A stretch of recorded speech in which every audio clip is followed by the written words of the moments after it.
Доброе утро, республика, Сегодня мы начинаем второй соревновательный день чемпионата мира по масс-рестлингу. Сегодня мы с вами увидим 4 весовые категории у мужчин и 2 весовые категории у женщин. Конечно же, вчера было у нас категорий побольше, но количество участников сегодня будет, наверное, примерно одинаковое, да, потому что практически во всех местах у мужчин больше 10 участников. Достаточно сложный у нас будет график по 3 постаментам у нас будут проходить соревнования. И уже 55 и 65 килограмм. Я думаю, что очень многие любители масс-рестлинга сегодня ждут и женские противостояния сегодня. С вами комментаторы Степан Посельский и Михаил Ильич Борохин. Добрый день, уважаемые телезрители. Да, действительно, Степан, сегодня будет день насыщенный, как и что и было и вчера. Действительно, вчера проходили азартные бои, схватки интересные. И мы сегодня тоже ждем больших таких сражений прямо на помосте. Да, конечно, наверное, все со мной согласятся с тем, что настоящим героем первого соревновательного дня чемпионата мира стал Дмитрий Попов, который стал чемпионом республики в весовой категории до 105 килограммов. Это был замечательный финал. Ну, наверняка все видели, если не видели, то слышали. Там была очень драматичная развязка, даже 2 палки сломали. Я вообще не помню, чтобы такое происходило. Ну, по крайней мере, на чемпионатах мира, наверное, точно такого не было. Рядом с нами, вот, кстати, с медиками сейчас стоит Павел Черноградский, который являлся единственным 3-кратным чемпионом мира, но сегодня у него будет возможность снова стать единственным и стать уже 4-кратным чемпионом мира. Да? Вчера Дмитрий Попов стал 3-кратным чемпионом мира, и вот, в общем, они сравнялись. Михаил Ильич, Да. чего вы ждете сегодня от сегодняшнего соревновательного дня? Сегодня дня мы все ждем только победы, зрелищных схваток. Я хотел бы пожелать нашим спортсменам победы, особенно Никанору Валере, который у нас дебютирует в этом до 70 килограмм весовой категории. И, конечно же, Павлу Черноградскому установить такой рекорд и стать 4-кратным чемпионом мира. Но для этого надо пройти этот этап чемпионата, 4-го чемпионата мира и стать победителем. Мы этого ждем, мы этого желаем. Ну, не только мы, но наверняка все любители спорта, любители масс-рестлинга ждем победы нашей сборной. Да, кстати, очень высокая конкуренция будет в весе до 90 килограммов, где выступает Павел Черноградский. 15 спортсменов, очень много разных стран. Могу даже немного перечислить. Да, Нигерия, Египет, Кыргызстан, Иордания, Словакия, Пакистан, Монголия, Гаити, Узбекистан, ну, в общем, Ирак. То есть очень много разных стран будут представлены в этом весе, и достаточно серьезная конкуренция будет. К примеру, будет выступать очень сильный спортсмен из Узбекистана Ильёс Кадиров. Ну и, конечно же, ждем очень сильных спортсменов из Кыргызстана, которые вот накануне тоже очень много медалей увезли, уже завоевали, да, в копилку своей сборной. Сборная Кыргызстана имеет уже одного чемпиона до весовой категории до 60 килограммов. Если говорить о 90 килограммах, тут надо отметить еще 2 членов сборной Кыргызстана. Тут, если по весовым категориям были там по одной спортсмену из Кыргызстана, то Павлу Черноградскому придется схватиться с 2 опытными спортсменами из Кыргызстана. Вот такая у нас интересная сегодня будет встреча. Ждем.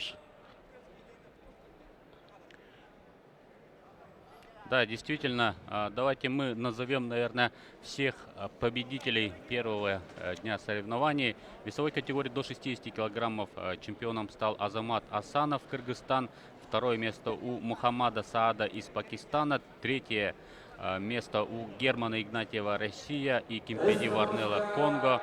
В весовой категории до 80 килограммов чемпионом стал Станислав Иванов. Второе место у Курика Оливера, Словакия. Бронзовые медали завоевали Назимжон Саидхонов, Узбекистан, и Бакболот Абылов, Кыргызстан. В весовой категории до 105 килограммов, как мы все знаем, Дмитрий Попов стал чемпионом и стал трехкратным чемпионом мира. Второе место у Атайбек Улу Кельдебек, Кыргызстан. Третье место у Франсуа Фонго, Камерун, и Тогобата из Монголии. В весовой категории до 125 килограммов чемпионом стал Иван Галкин, Россия. Второе место у Авзала Вакаша, Пакистан. Третье место у Якуджора Аликбина, спортсмена из Того, который очень многим запомнился своей эмоциональной борьбой. И, конечно, он стал украшением нашего чемпионата. Еще одна бронза у Улугбека Рызбаева, Кыргызстан. Ну а свыше вес 125 килограммов первенствовал Виктор Калибабчук, Россия, Вязьма. Второе место у Алекса Веро, Венгрия. Бронзовые медали у Влады Радкова, Сербия, и аргентинца Эдуарда Доминго Весилья. У женщин чемпионкой стала Ирина Севрюк в весовой категории до 75 килограммов. Серебро у Ольги Сукач, Украина.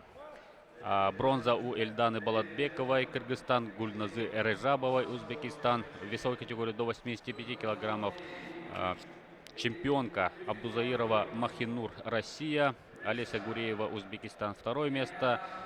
Третье места у Назия Майлибашевой, Кыргызстан, и Гантали Сенат Ризория, Бенин.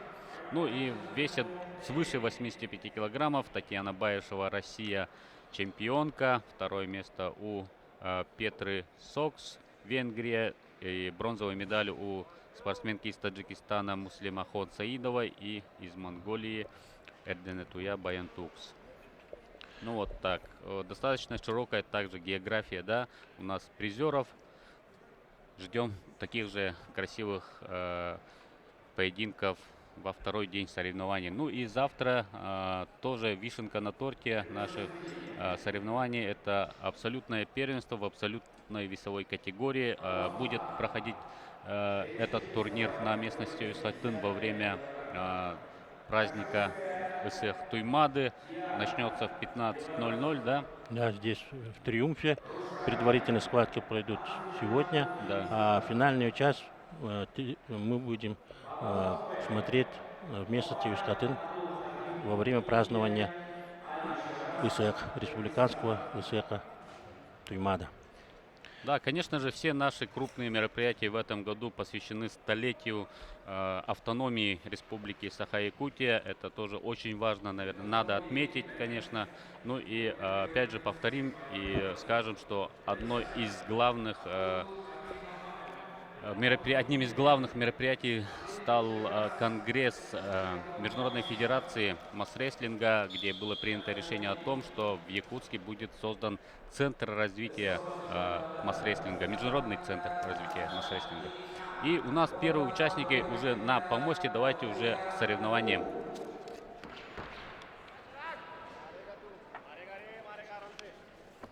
Весовая категория до 65 килограммов.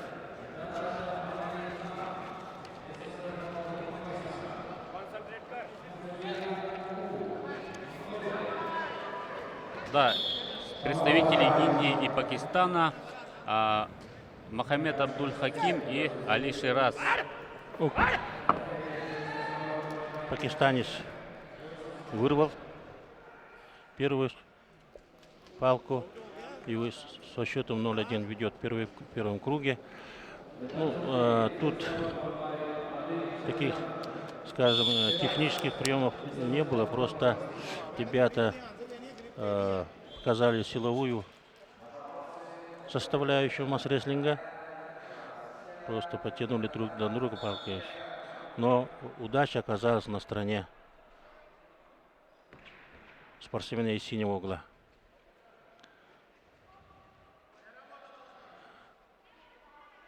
Второй круг. Пакистанец Шефас ведет схватку. хочет сделать скручивание. Ну, ровно. Ну, вот видите, интересно, Пакистан делает стойку спокойно. Надо отметить, сборная Пакистана технически очень хорошо оснащенная. Не зря вчера спортсмен из Пакистана стал серебряным призером чемпионата мира. Со счетом 2:0 спортсмен из Пакистана выигрывает. Говорили о том, что в Пакистане действительно очень большая планомерная работа ведется именно по развитию и популяризации масс-рестлинга. Очень много спортсменов, которые занимаются на постоянной основе.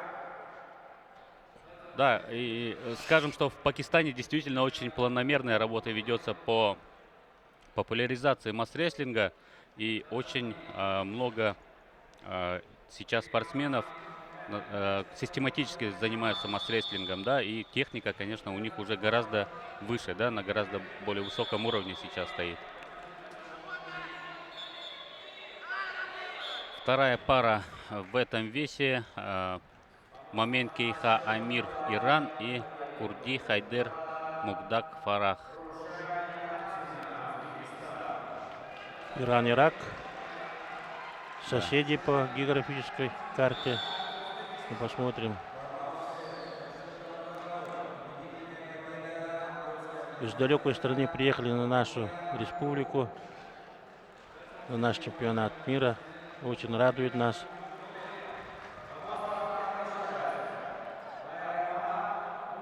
Ну, атакует иранец, но нет, не отдает. Иранец все-таки атакует, но тем не менее иранец постепенно в свою сторону перетягивает. Защитный стиль хочет применить, использует перешагивание, и иранец. Да, очень 1:0. такая упорная была схватка это. И 1:0. Достаточно много времени провели на помосте спортсмены, много сил отдали. Но мы видим, да, достаточно свеже выглядит. Да, тренеры из Чувашской республики очень хорошо подготовили своих спортсменов. Ну, надо отметить, что это ребята технически оснащенные. Если провести параллель, то что было и в первом чемпионате мира, и во втором чемпионате мира, здесь все спортсмены технически очень грамотно работают. Видно, что они тренируются, видно, что проводят методические, тренировочные сборы. Так, вторая схватка.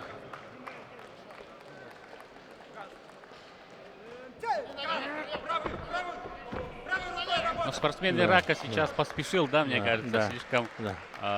немного не собрано он начал этот поединок, вторую попытку и уступил со счетом 2:0.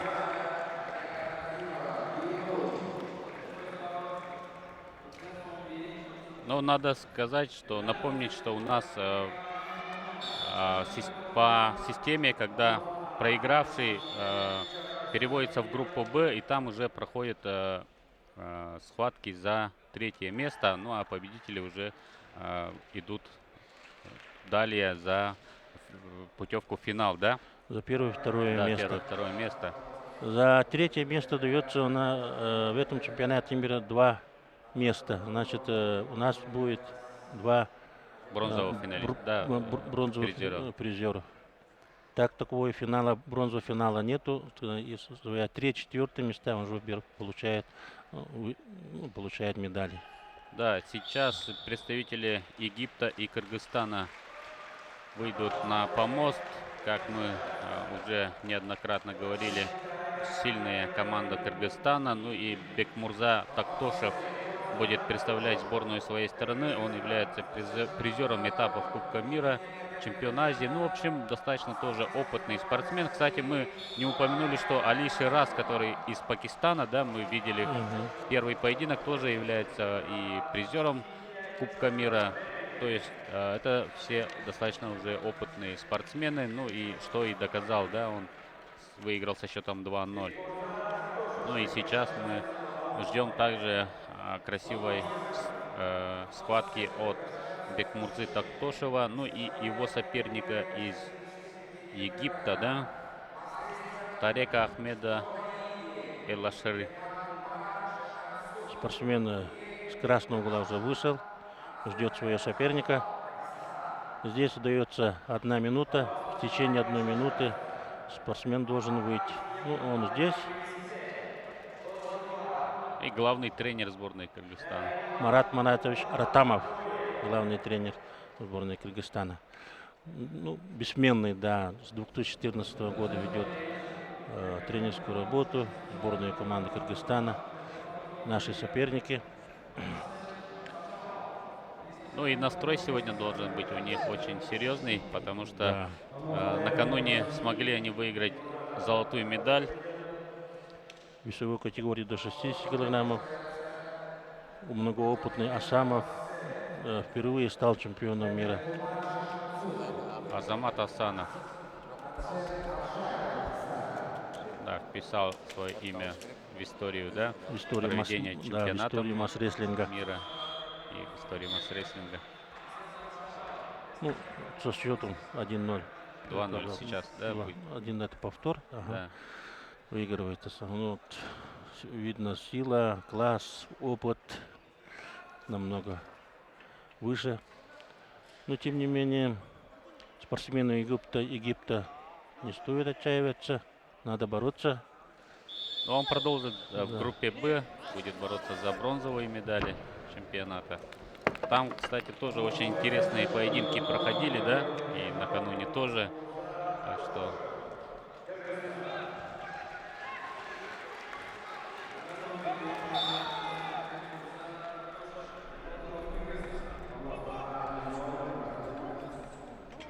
Спортсмен из Кыргызстана со счетом 2-0 выигрывает и идет дальше. А спортсмен из Египта спускается на группу Б и будет бороться теперь за бронзовую медаль.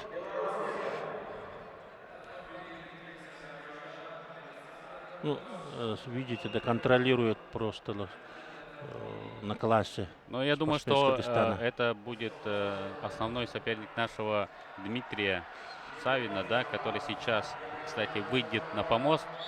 А Дмитрий Савин является двукратным обладателем Кубков мира, является трехкратным чемпионом России, трехкратным чемпионом Республики Саха-Якутия и трехкратным чемпионом игр Манчары. Дмитрий Савин в этом весовой категории до 65 килограммов Впервые, да, впервые выступает, да, в чемпионате мира. До этого он был многолетним лидером до 60 килограммов. Так что посмотрим, пожелаем удачи. Да, это для него новый вызов, новая весовая категория. И, Да.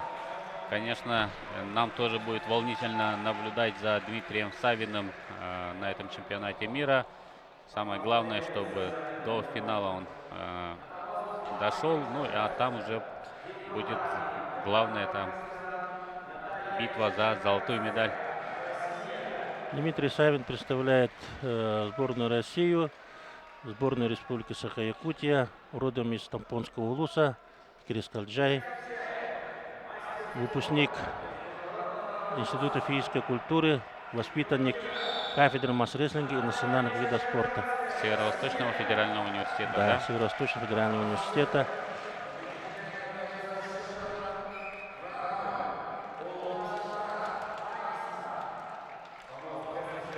Со счетом 2-0 спокойно на классе, да и на силе выигрывает Дмитрий Савин. До 60 килограммов Дима очень много гонял вес.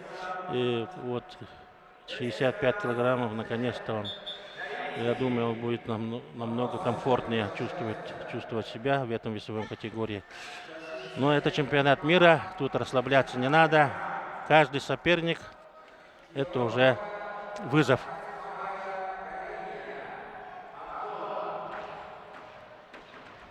Но мы верим в Дмитрия, очень многоопытного спортсмена. масс-рестлера. Сейчас работает тренером в спортивном центре национального вида спорта Мадун имени Василия Манчара. Ну и спортсмены Таджикистана и Гаити выходят на помост. Юсуф Макматшоев из Таджикистана и гаитянин Джепте Эсперанс. Ну, масс-рестлинг нас уже как бы мы уже привыкли, да, видеть тут экзотических таких спортсменов из других стран. Но надо сказать, это приезд, это отъезд, встреча, это организация очень трудоемкая. И мы от имени болельщиков, от имени специалистов хотим поблагодарить Министерство спорта Республики Саха-Якутия, Министерство спорта Российской Федерации и Центр национального вида спорта Мадун за такую организацию. Большое вам спасибо. Ну, у нас мы продолжаем. Таджикистанец Махматшоев с красный угол. Но гаитяне не хочет отдать палку на центр. Хватка.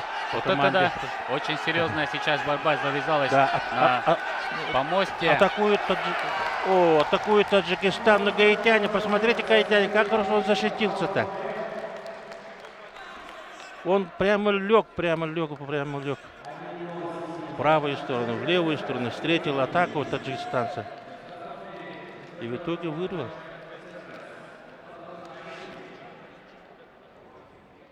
Отличный поединок мы с вами увидели. Очень конкурентный, да. Да. И оба спортсмена показали свою волю к победе, характер, но сильнее оказался спортсмен из Гаити. Ну вот видите, как хорошо защищается. Чувствуется техника. Да, и Хорошую тренировку провел. Да. и атаку отличную провел, да. Расцепил, да, пальцы, дернул левой. И смотрите, он как скручивает палку вот левой рукой. Да. Ага. Все это нюансы масс-рестлинга.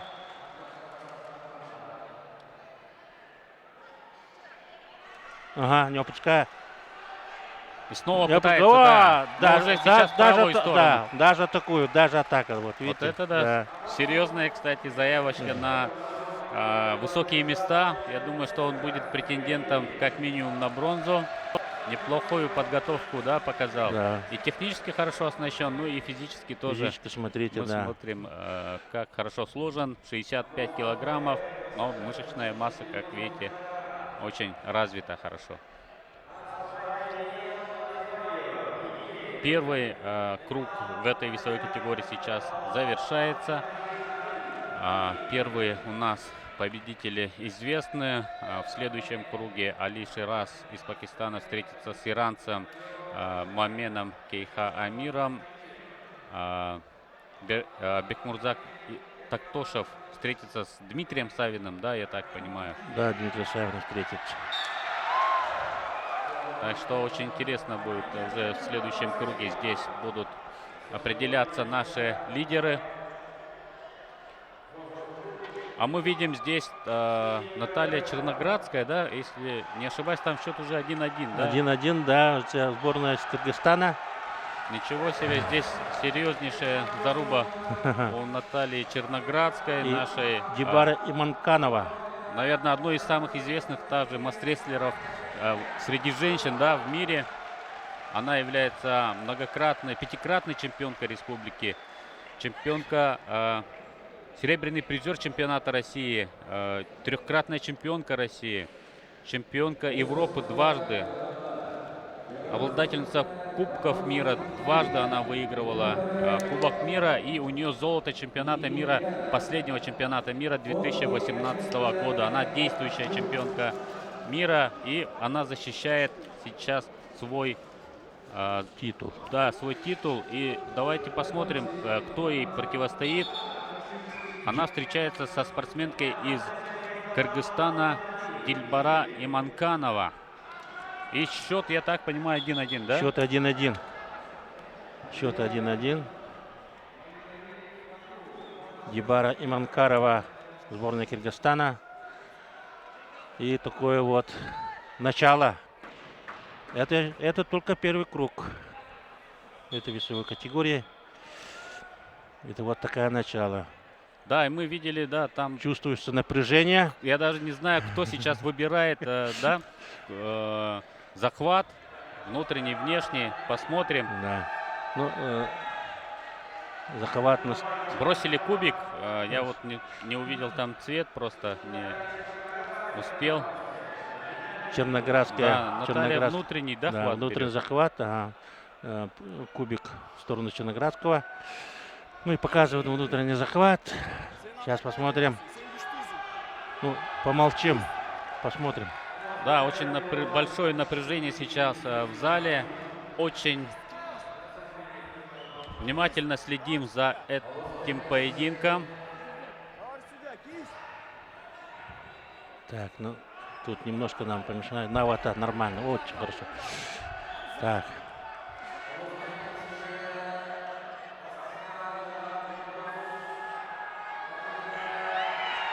Команда пошла! Эй! Вот это да! Со счетом 2-1. Да. И поднимает главный тренер свою спортсменку, поздравляет с этой победой. Но считаю, это уже практически был финал в этом весе, наверное, да? Да. Ну, будут, конечно, еще поединки, но основной соперницей, основной фавориткой, конечно, в этом весе была Наталья Черноградская. И для сборной России очень тяжело начинается этот день, да? Очень тяжело. Да, тяжело.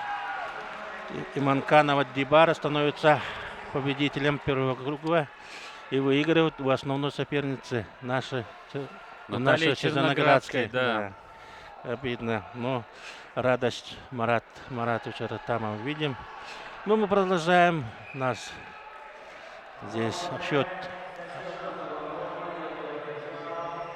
со счетом 2-1 выигрывает синий угол. Ну, на то и чемпионат мира, мы здесь должны открывать новые имена, в том числе, конечно, да. Конечно, обидно, что сборная России уступила, но без конкуренции не бывает в спорте, не бывает больших достижений без сильных соперников. Тем интереснее наш чемпионат. Тем интереснее Маса Реслер. Да. Египтянин, видите, радость египтянина выиграл у нигерийца со счетом 2-1. Да, Напряженная схватка. очень много эмоций. Да. Уже в самом начале наших соревнований. Это только предварительные поединки. После обеда в 14:00, да, уже начнутся поединки полуфинальные, ну и финалы опять же будут проводиться. И мы увидим предварительные поединки абсолютного чемпионата мира, да, я так понимаю.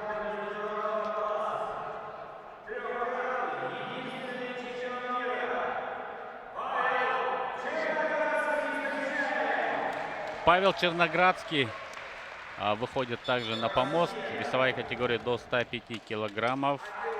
До 90 килограммов. 90 килограммов? Да, до 90 килограммов Павел Черноградский. Но сегодня он уже не является единственным трехкратным чемпионом мира, да. Дмитрий Попов уже догнал его по титулам, тоже является трехкратным чемпионом. Но сегодня у Павла, как мы говорили, есть возможность выиграть уже 4-ю золотую медаль. И против него выходит один из основных тоже конкурентов, да? Соперников. Снова Кыргызстан. Снова Кыргызстан, да. Эржан Улу Акылбек. Мы видим хорошая, да, силовая подготовка у всех спортсменов из Кыргызстана. То есть они прошли серьезный отбор. Это не просто так там любого желающего, да, это они серьезный отбор прошли, выиграли свой чемпионат внутренний и, конечно же, прошли серьезные сборы, подготовку к чемпионату мира. Я думаю, что там даже в несколько этапов, да, была подготовка. Ну и, конечно, каждый спортсмен сам тоже настраивался только на победу, тем более, что мы слышали, да, как по команде, да, по команде. Какую амбициозную задачу поставил главный тренер, и у них уже сейчас есть возможность выиграть сегодня даже 2-ю золотую медаль. Уже с утра мы можем об этом говорить, потому что выступила Наталья Черноградская, но Павел Черноградский, однофамилец, это они не братья, да, и не супруги. Многие, конечно, уже думают, что они родственники, да, но на самом деле нет, они однофамильцы. Павел Черноградский первую попытку очень уверенно забрал, без шансов для своего соперника. Смотрим повтор. Прямо со старта. По Да. команде даже просто делает взрыв. Великолепный взрыв. Старт. Вот видите, Да, опыт, конечно, у Опыт, Павла очень большой. Но, конечно, его мучили и травмы, да. Он даже говорил о том, что, может быть, он даже завершит свою карьеру. Ну, в период пандемии он говорил о том, что ему сложно будет сейчас вернуться, потому что соревнований не было, да. Ну и, конечно, уже мотивация спортсмена уже не такая высокая, потому что выиграл уже 3 чемпионата мира, все, что возможно было, выиграл. Но он вернулся и, как мы видим, на высочайшем уровне выступает. Давайте посмотрим за второй его попыткой.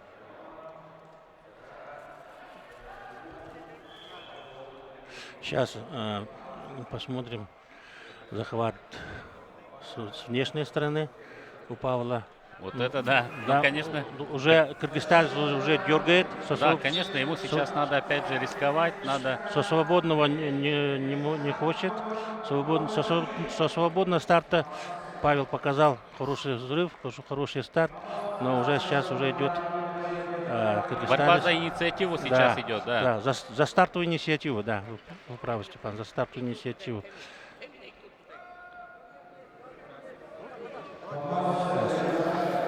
Да, пошел. Вырвал Павел. 2-0. 2-0. Не выдерживают пальцы у соперника. И тяга, сила Павла на данном уровне выше своего соперника. Но у него здесь также остаются очень серьезные соперники. Я бы не сказал даже, что это был его основной соперник в этом весе, да. Там будут также и другие спортсмены, в том числе. Их целых 14 человек. Да, конечно, но титулованные спортсмены, их тоже достаточно много.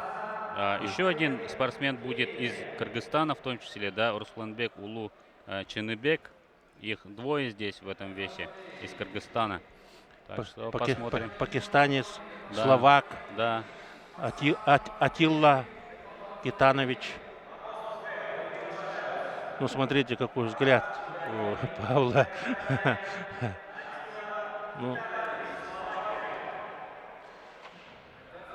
первая схватка, надо так эмоционально выразиться. Первая схватка, она такая уже бывает очень напряженная, трудная, да, волнительная. конечно, Да, сейчас потом уже в рабочий ритм да, надо в рабочий войти, ритм да? войдет Павел, да, все будет уже нормально. Ну, первый раз всегда надо будет, оно волнительно, как-то тяжело. Ну вот, да, как мы видели, Наталья, да, Да, Черноградская, да. в первом круге уже, конечно, жеребьевка свела с очень сильной соперницей. Может быть, если бы они встретились чуть позже, там в третьем круге, четвертом круге, в финале, это была бы уже совсем другая картина, но вот именно получилось так, как получилось. Да. Атилла Китанович, Словакия, Ибрагим Абдаллах Фарадж, Иордания. Ну, от Китановича ждем тоже хорошей борьбе.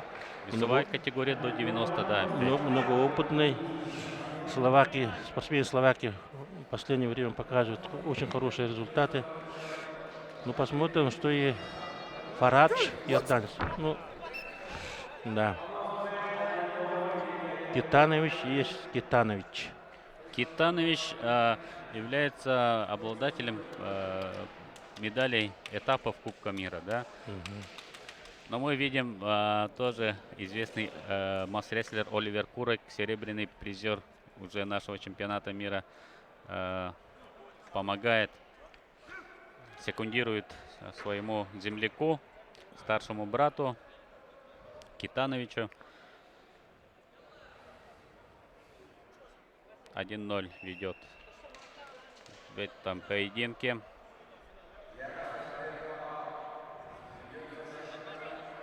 Приветствую спортсменов. По команде Олор садятся. По команде Че стартует. По команде Че стартует. Ага.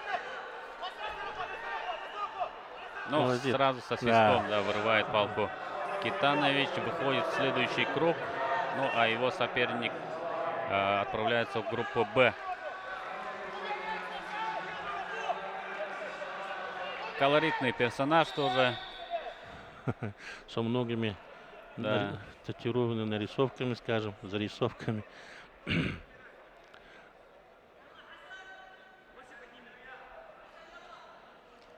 Ну, повторе посмотрим, как стартует Китанович. Прямо по команде Ча. Белям приготовились, по команде Ча стартует. Ну да, тут надо очень внимательно быть, очень внимательно слушать судью. 15 спортсменов, как мы говорили, в этом весе. Ага. А самая конкурентная весовая категория сегодня получается. Так что Павлу надо будет очень много сегодня работать, большой объем работы провести, чтобы выйти в финал и показать все, на что он способен. Очень габаритный, очень рельефный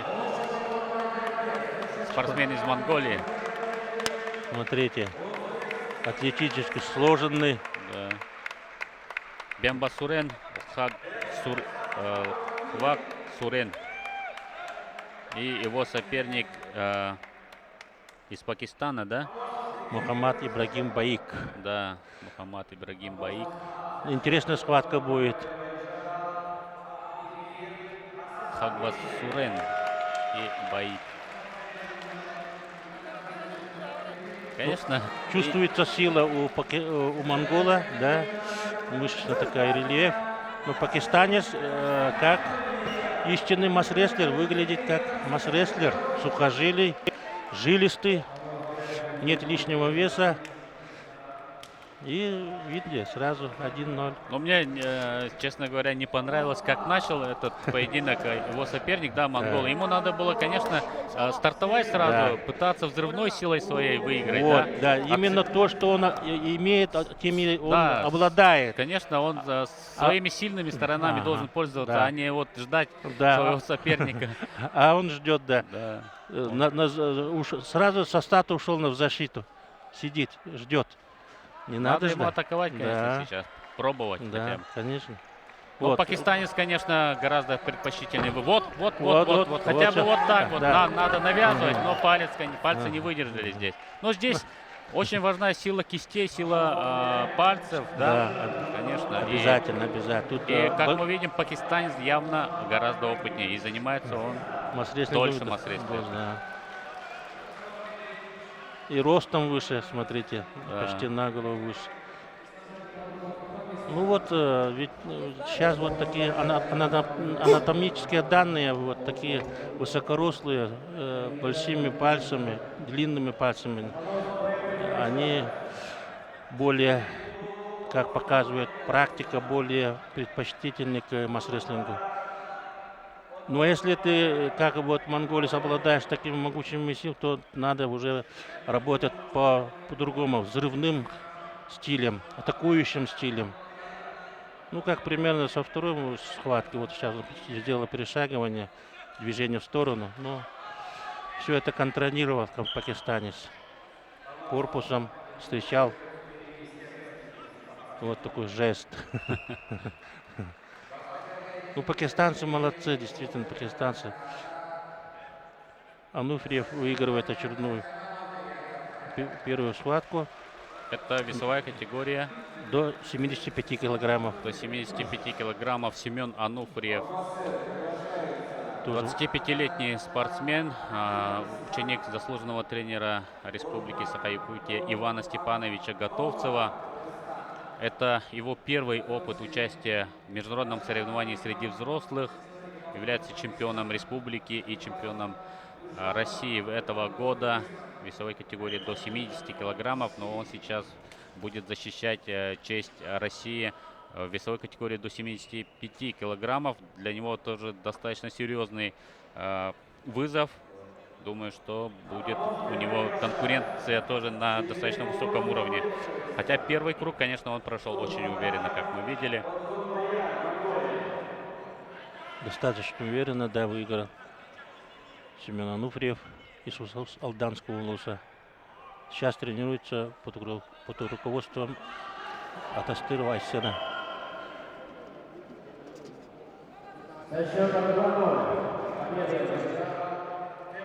Но сборные Кыргызстана и Монголии 90 килограммов, да? Да. Сборная Кыргызстана и Монголии. Снова спортсмен из Монголии. В этом весе их двое, да? Отонбаяр Сукбатар и Русланбек Улу Ченебек вышли на помост. Вот, я думаю, что здесь спортсмен из Кыргызстана уже, наверное, первый номер своей страны, хотя, может быть, уже и тот, который выиграл, которого выиграл Павел Черноградский. Да. От центра палка должна быть висеть на центре. Команда дана. Атакует. Монголия защищается. Ну, Кыргызстан вырывает палку в свою сторону. Да, кыргызский спортсмен хорошо провел первый поединок и вырывает палку. А вот, кстати, и чемпион мира перед вами, да, Да. весовой категории до 60 килограммов. Азамат Асанов. В прошлом чемпионате мира он был финалистом и уступил Евгению Удину, да? Проиграл в финале Евгению Удину. А в этом году на 4-м чемпионате мира сумел он все-таки выиграть золотую медаль в споре за золото. Уступил ему Герман Игнатьев. Ну, вернее, конечно, не за золото, но по сути это был финал, да? Да, да, это был финал. Ну, совсем молодой еще, конечно, Герман Игнатьев. 20 лет только спортсмену. Так что, я думаю, в ближайшее время он свое лидерство еще покажет, да, и на чемпионате России, и, конечно, на этапах Кубков мира. Так, второй круг. Со счетом 1-0 Ченебек из Кыргызстана ведет. Хорошая атака. Да, ну, отлично сейчас обратный, вырывает палку, да. Обратный захват делает и берет скручиванием палки. Уже работает не на кисти соперника. Ну, почувствовал, что у соперника не такие уж сильный захват, и поэтому не тратить силу, большую силу, он поработал на слабую сторону соперника. Ченебек. Улу Ченебек Русланбек.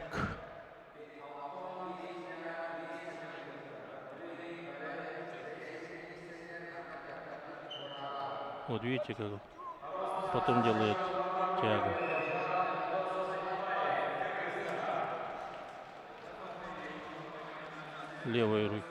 Правой рукой вот захват вырывает. Сейчас мы увидим еще одного спортсмена из Гаити. Мы видели в другой весовой категории, да, и он выиграл. Ну а сейчас выходит на помост Стефанос Целестин из Гаити и спортсмен из Индии Джайдев Ганашам Мухаммане. Тоже весовая категория до 90 килограммов.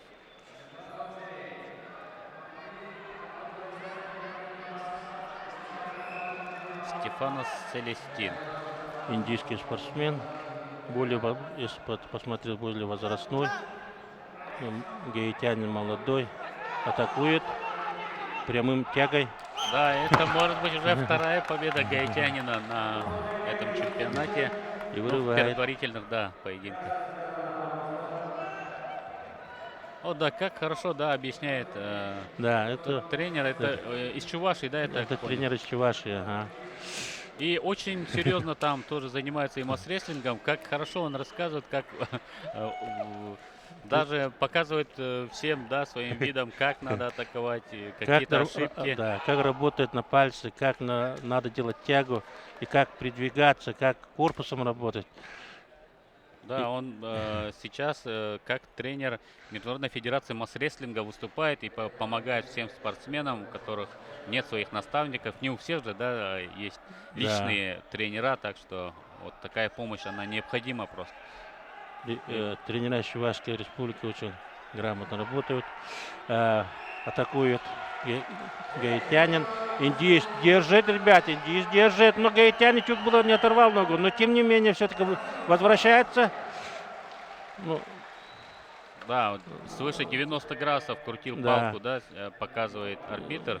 тут можно было и победу дать, потому что Да, оторвал, да, оторвал, но сейчас. тянуть ничего, тут 90 градусов. Ну. Судья есть судья, все у нас на это он и компетентный человек. Но индиец выдержал натиск, Передвигайся, говорит тренер. Сейчас держит. Гаитянин атакует, индиец держит. Индус очень хорошо сейчас защищается, да, и мне кажется, его тактика сейчас имеет право на успех. Да. Он может Хорошо, это... у него очень, видимо, пальцы достаточно сильные, но нет, упустил все-таки, да, упустил. Но много сил отдал гаитянин. Да, вот характерная ошибка у гаитяна, он слишком узко ставит ноги. Ну да, надо тренерам обратить внимание его. Ну, он, тренер кричит в этом, но в пылу борьбы гаитянин не слышит. Но все-таки победил. 2-0.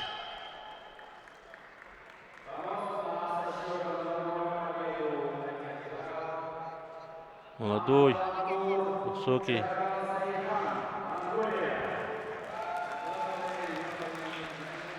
Пользуясь случаем, хочу рассказать, что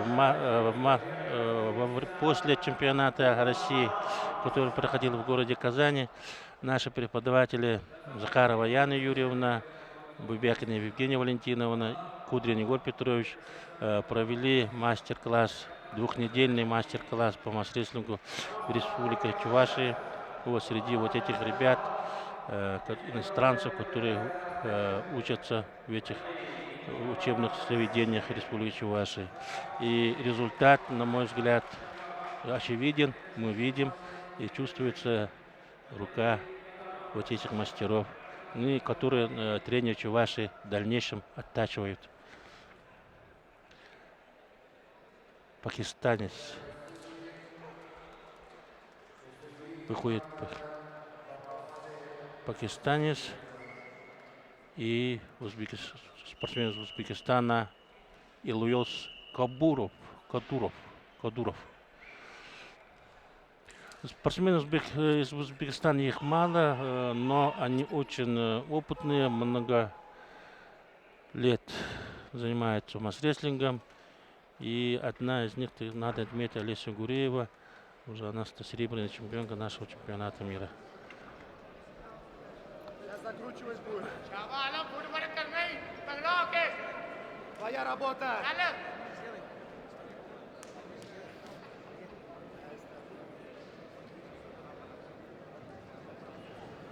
Спортсмен Узбекистана Кадыров. Красный угол. Спортсмен из Пакистана Алам. Синий угол. Твоя работа. Нет! Пакистанец вырывает сразу со старта. Не оставляет шансов. Да. Уже воспользовался тем, что он вырвал. Взял старт и не оставил никаких шансов. Уже начал в силовой манере. Пакистанец. Да, хорошая подготовка у спортсмена из Пакистана. Ну и говорили мы о том, что одна из самых многочисленных команд на нашем чемпионате мира. 11 весовых категориях они представлены. Ну а полные команды у сборных России и Кыргызстана. Также много спортсменов из Монголии. Но мы видели, что все-таки подготовка, техническая именно подготовка лучше у спортсменов из Кыргызстана и Пакистана. Да, вот, наверное, две державы, которые сегодня наибольшее количество медалей завоевали.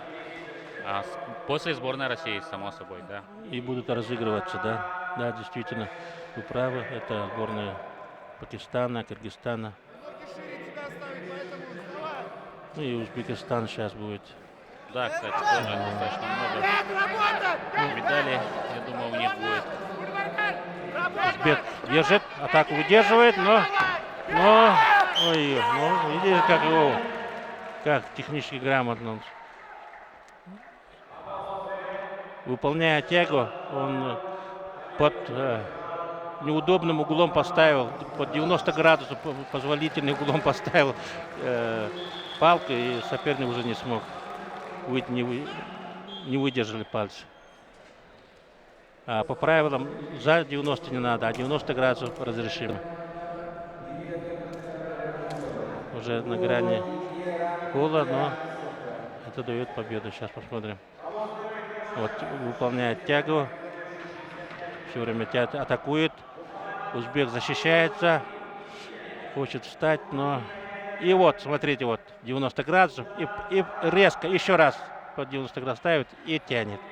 Вот это уже тут разрыв захвата соперника получается. Это был заключительный поединок, да, первого круга весовой категории до 90 килограммов. Очень тоже динамичная, красивая схватка получилась. Да, очень такая интересная, такая нюансами техники, своеобразной техники показали ребята.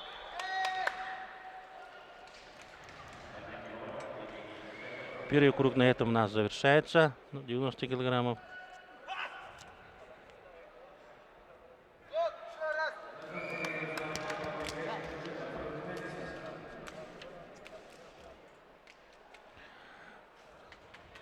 Спортсмену до 65 килограммов. Хаким Абдул Мухаммед, Индия. И против него выходит иранец Курди.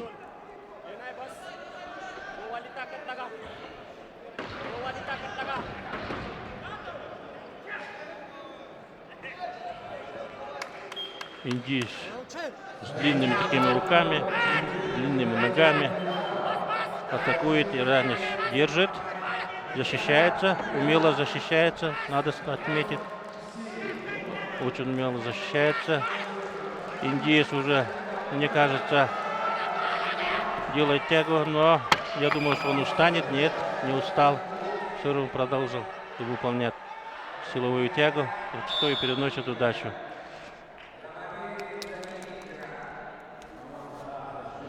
Худощавый, длинными руками, длинными ногами. Такой вот, видите. Вот все время атакует, придвигаясь в сторону. То справа, то слева. Наклон делает вправо-влево. Ну и потом все уже готов вытягивать палку. И не выдерживает атакующий стиль соперник из синего угла. Счет первого круга 1-0. Ведет спортсмен из Индии. Так, что сейчас покажет Курди, иранец. Хотя он очень хорошую защиту показал в первой схватке.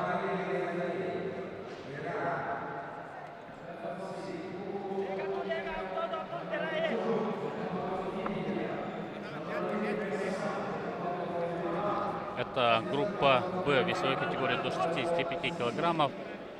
Если будет возможность, наверное, можно будет и другие весовые категории, да, нам посмотреть.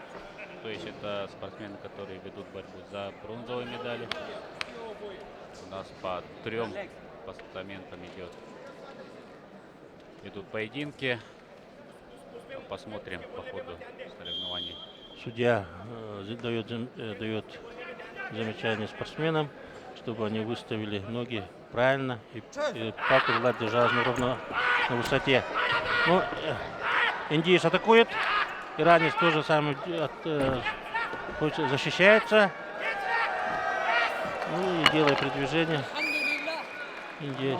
спортсмен Индии забирает победу.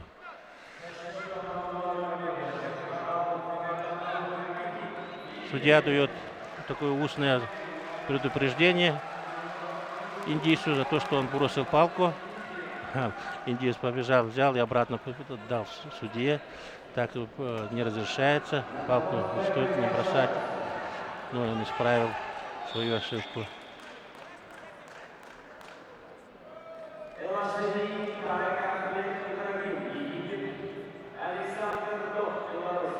Ну вот таким вот соперником, когда у соперника длинные руки и длинные ноги, очень трудно бывает соперничать. Вот надо уже другой стиль, другой атакующий, более атакующий стиль надо взять, тактику.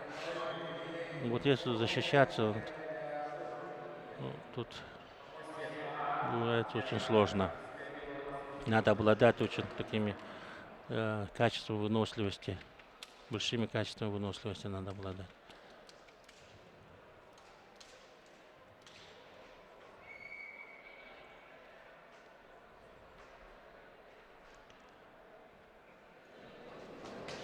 Ну, мы продолжаем. С красного угла выходит спортсмен из Египта Тарек Ахмед, Абрахим Алашри. Александр Дойт. И Беларусь, да, Александр Дойт. Он уступил в первом круге как раз спортсмену из России, да, сборной Дмитрию Савину. Так, Александр Дойт. О, так, какое решение? О, да. Победу отдает красным, хотя тут и было и за 90 градусов перекручивания, но спортсмен синий угол уже он потерял координацию, ударился головой, и судья принял решение победу красному. Ну, сейчас посмотрим, где-то у нас не показалось, надо было дать, ну, остановить спорную. Вот атакует, и вот, видите, вот. Ну, судья решил по-своему, дает победу красному. Дочь атаковал. Сейчас посмотрим, хотя он проигрывает.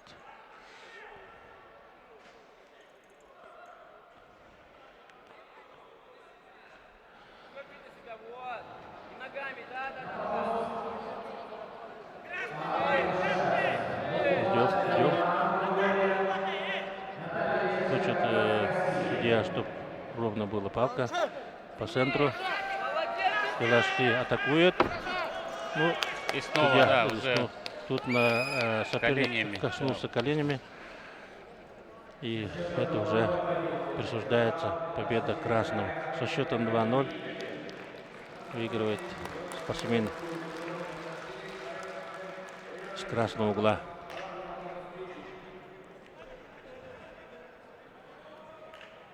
Сейчас в этом посмотрим. В повторе. Тут резко он уходит в левую сторону. И спортсмен синего угла теряет координацию. Вот. И сразу вот уже не может вести схватку, потому что нога уже ушла. И ударился коленом в опорную доску.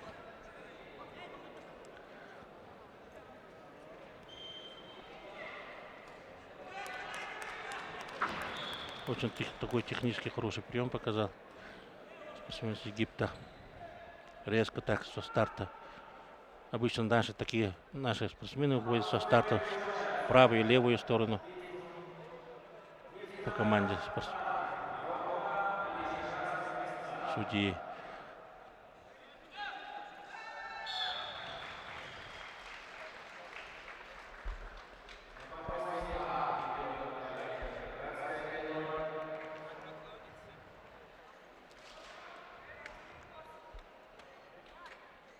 Так, ждем соперников, спортсменов, извиняюсь. Как видите, схватки проходят в 3 помостах одновременно по 3 весовым категориям. Так, ну, мы продолжаем.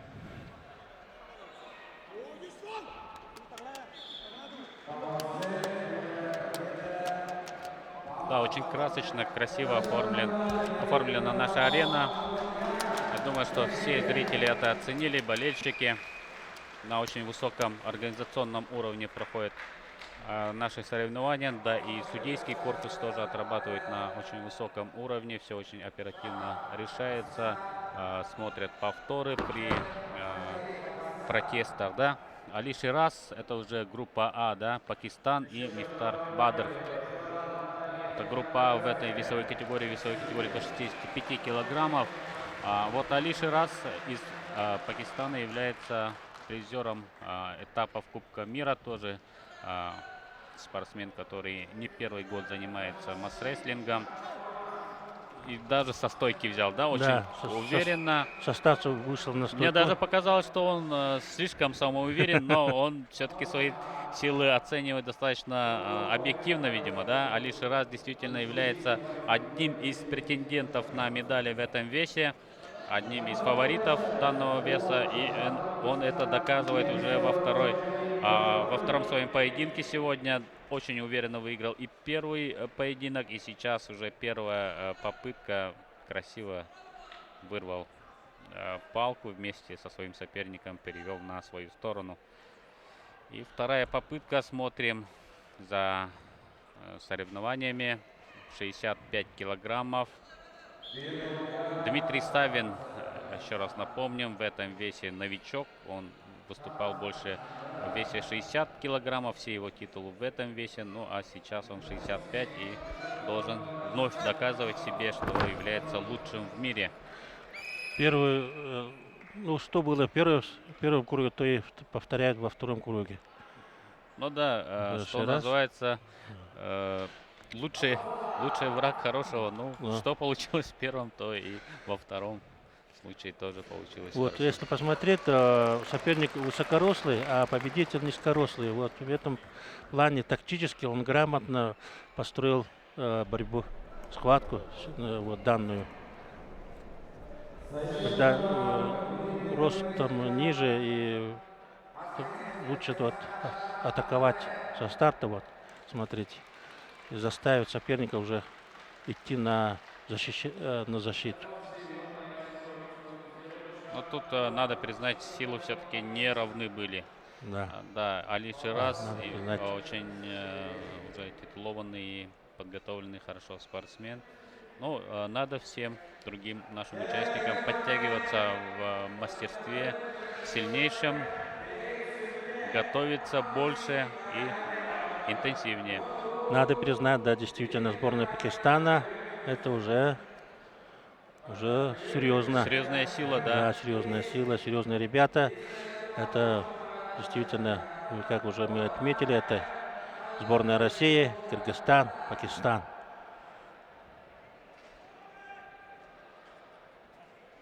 Как показывал первый день соревнований, ну, наши спортсмены ведут, идет в лидерах, второе, значит, общекомандном такое. На втором месте Кыргызстан, Кыргызстан, да, я да, думаю, и на третьем, наверное, все-таки Пакистан. Пакистан, да. Ну и, конечно, мне очень понравились атлеты из африканского континента. Серьезную заявку они сделали на будущие чемпионаты мира. И я думаю, что сегодня мы тоже увидим очень интересные поединки. Сейчас мы прерываемся на небольшую рекламную паузу. Вернемся через несколько минут. Мы снова в прямом эфире. Вы смотрите второй день соревнований 4-го чемпионата мира. На 3 помостах сегодня проходят схватки в 4 весовых категориях у мужчин и в 2 у женщин. Мы уже видели первые сенсационные результаты, видели первые красивые победы спортсменов. И сейчас ждем очередных выходов спортсменов на помост. Михаил Ильич, какие у вас, конечно, впечатления К сожалению, от первого да, часа? Да. К сожалению, да, наша Наталья Черноградская проиграла основной сопернице из Кыргызстана. Но надеемся, что победа будет. Надеемся на победу. Победа будет за нами. Ну да, конечно, сборная России безоговорочный лидер общего зачета. 7 золотых медалей, да? Да. Уже на счету сборной России. 1 у Кыргызстана. И сегодня, я думаю, что уже есть первая заявка на еще одну золотую медаль у Кыргызстана. Да, это уже большая заявка сборной Кыргызстана. Да, действительно, победа уже вторая будет, да, если до финала дойдет. Дибара Иманканова. Ну, посмотрим. Впереди еще схватки. Соперников серьезные. Сюрпризы могут быть в каждой схватке.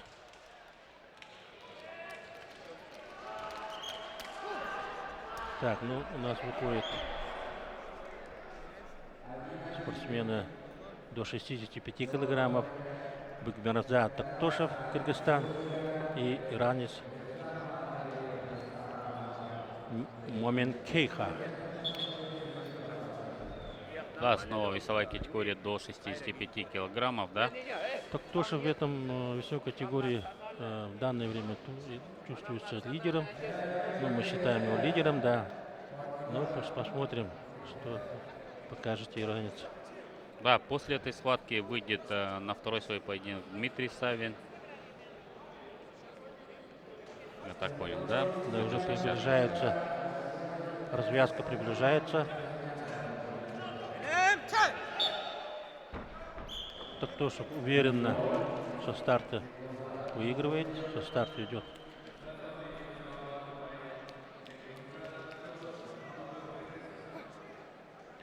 Первый круг со счетом 1-0 ведет борьбу.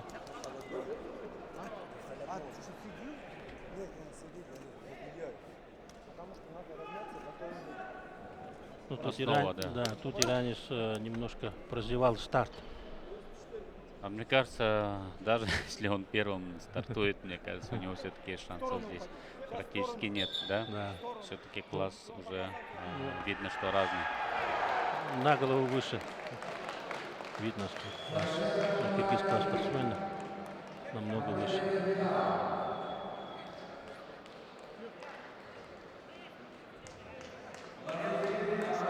Так, сейчас второй круг. Посмотрим, что покажет иранский спортсмен. Судья показывает, что между рук было расстояние палец.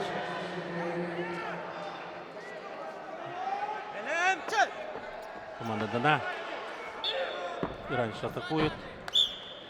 Ну и встречает. Контратаку делает Тактошев. 2-0. 2-0 со счетом выигрывает. Но, видимо, он будет основным соперником Дмитрия Савина в борьбе за золотые медали. Да, они уже приближаются. Сейчас выйдет Савинов Дмитрий. Тактошев сейчас вот выиграл. Савин. Савин Дмитрий зовут. Извиняюсь. Так что впереди нас ждет хорошая схватка. Интересная. Ну, посмотрим. Повтор. Наши операторы очень хорошо показывают повторы. Чтобы... Видите, как хорошо встретить. Тактошев. Да, очень спокойно, Да, даже да. флегматично. Да. Мне кажется, ну, да. ну, если он пошел бы в правую, в левую сторону, то было бы, а он пошел в левую сторону, он уже подумал, все, ну ты попал и сделал. Михаил Ильич, вы как Суглова. опытный, да, и тренер, и специалист в области масс-рестлинга, скажите, пожалуйста, сколько времени надо спортсмену, чтобы вот добраться вот до таких высот, сколько занимает вот тренировочный процесс, сколько лет надо тренироваться, чтобы стать таким уже готовым мастером? Ну, до чемпионата мира дойти это надо. Ну, например, Иванов Станислав, сколько лет он уже, лет 10, наверное, тренируется, и вот только в этом году стал чемпионом мира.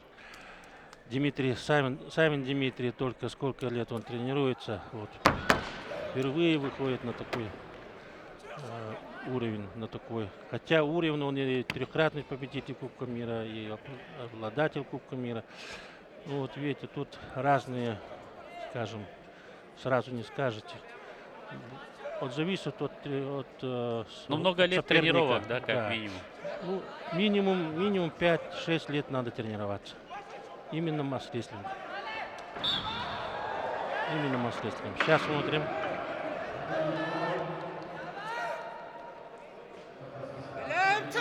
А вот, кстати, очень интересный его соперник из Таити, да? Да, из Гаити, да. Гаити. Эсперанс. Вот он выиграл очень уверенно в первом круге, да, но сейчас, как видите, уже разница в мастерстве сразу видна. Алексей Агапов, главный тренер сборной Республики Саха-Якутия. Но и сейчас он в составе сборной России тоже помогает главному тренеру Николаю Леовичу Константинову. Ну и секундирует своим также и воспитанникам. Дима показывает технический прием стойка, Да. поставляя с нижней точки ноги на верхнюю опорную доску. Тем самым он вылетает, выбивает соперника в свою сторону. Выкидывает даже там, можно сказать. Технически очень оснащенный Дима. У него очень много арсеналов. Очень опытный.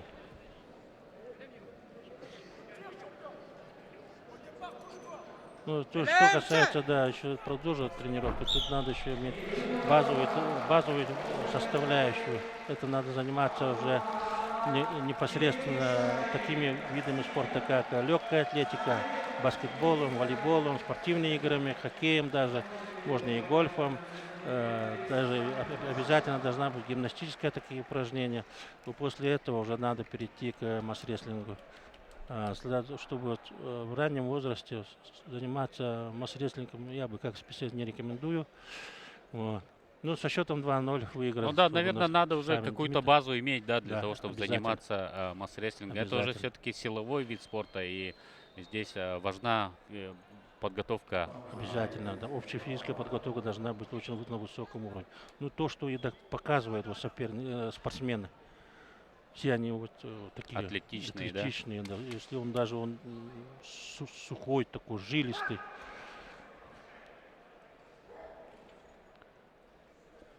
Обязательно должна. Ну и преданность масс-рестлингу обязательно. А во сколько лет обычно начинают заниматься масс-рестлингом? Ну, вот молодые. По стандарту с 12 лет, с 12-14 лет по стандарту масс-рестлинга. Но я рекомендую заниматься уже с раннего возраста, это 5, 6, 7 лет, уже не заниматься уже гимнастикой, как я уже говорил, легкой атлетикой, и уже в 13-14 годам уже надо будет включаться уже в масс-рестлинг. Ну да, уже там конкретные упражнения, да, там на силу, скажем так. Да, уже на технику, силу захвата, силу спины, мышц и так далее, приседания, технический арсенал. Если так посмотреть, мы, конечно, не раскрываем все полностью, что хотелось бы раскрыть, но надо тут уже дойти, самим нужно найти. Очень много нюансов, очень много технических приемов, которые скрыты. Вот. В ходе финала мы видим, у кого где что скрыто. Да, весовая категория до 90 килограммов. Вот парень, который уступил Павлу Черноградскому, это группа Б, да? Группа Б. Сборная Кыргызстана. Которые ведут борьбу за 2 бронзовых места. И соперник из Нигерии Даниэль Адебайо Аджибай. Спортсмен из Кыргызстана Эржан Улу Акылбек. Эржан Акылбек более опытный, скажем так. Мы посмотрим, что покажет спортсмен из Нигерии. Аджибай. У него очень хорошие тренера, консультанты. Надо к себе.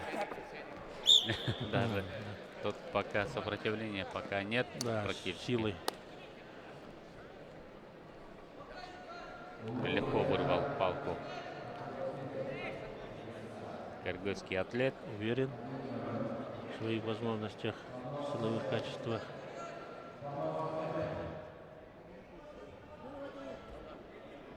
Ну, если посмотреть туда, если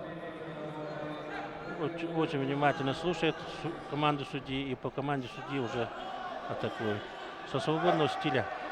То есть свободно, без напряга, без тяги пошел по старту.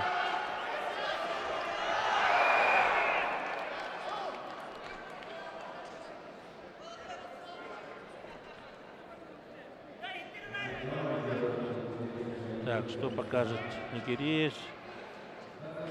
Или да, не будет сопротивляться. Ну, посмотрим. Белемче! 2-0. Класс есть класс.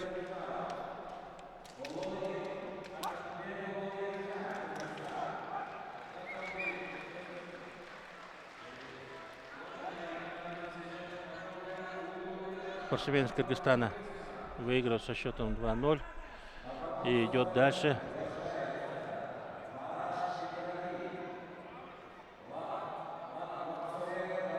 Судья выравнивает палку, указывает пальцем, что палка должна быть на середине.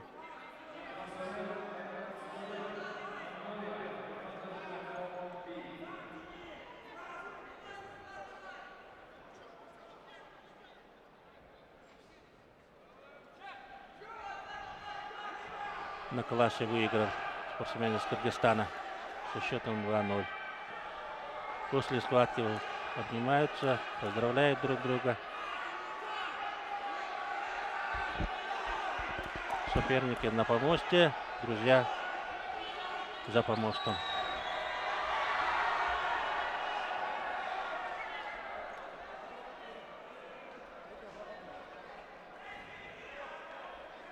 Следующая пара уже готова, да? Продолжается Выйти на помост. схватка до 90 килограммов.